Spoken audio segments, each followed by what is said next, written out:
Bu günləri bizim Cənab Baş Leytenant qardaşımızın toyudur. Bugün qazilərimiz də bu toyda iştirak edir. Çok sağ olun kardeşler. İlk sözü kime verdik inşallah? Şimdi ben kardeşime sözü vereceğim. Allah xoşbəxt eləsin. İnşallah bu bir il, 2 il ərzində evindən qovmaq sazlaşacaq. İnşallah. Qarşında baş əyirik Cənab Qazi. Xoşbəxt olsunlar. Təbrik edirəm, valideynlərin göz aydın olsun. İnşallah gələn bu vaxt evlat səsləşdirsin. Amin. Şad xəbər eşidək, sağ olsun, xoşbəxt olun. İnşallah. Çox mübarəkdir, Allah xoşbəxt eləsin. Təbrik edirəm.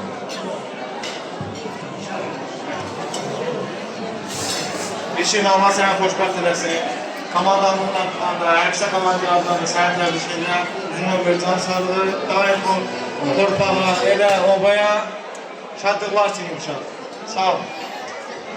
Bağışla. Bəs eləyər. Və bizi bir onlarla işləyən dostlar. Azərbaycan mənim elim. Azərbaycan mənim dilim. Doğransam da dilim. Ay dostlar, var olun. Öz ana dilim ölen değil. Azerbaycan diyen dilim dönen değil.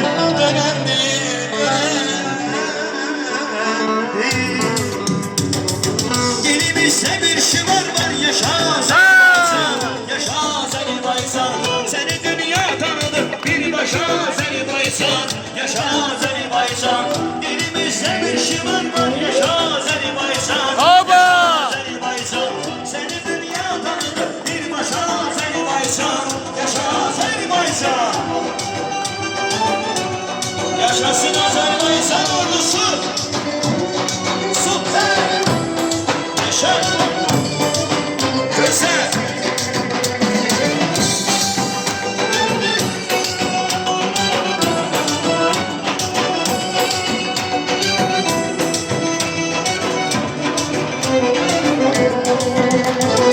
Biz şanlı yurdumuzun eşanetin heyranı, değişen her eskerin cesaretin heyranı, ani başkomandanın siyasetin heyranı, düşmeni yana saldı saçmaşa Azerbaycan, yaşa Azerbaycan.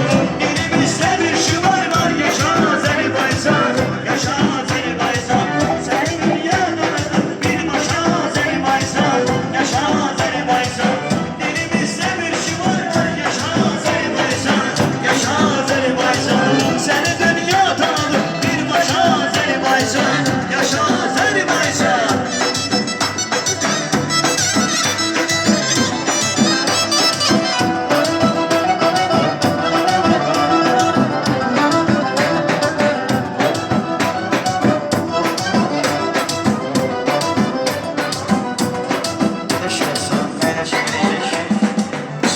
Kardeşimiz məsləhət gördü, bu disklə gəlsinlər, bizim gözümüzsə. Necə məsləhət, elə də olsun.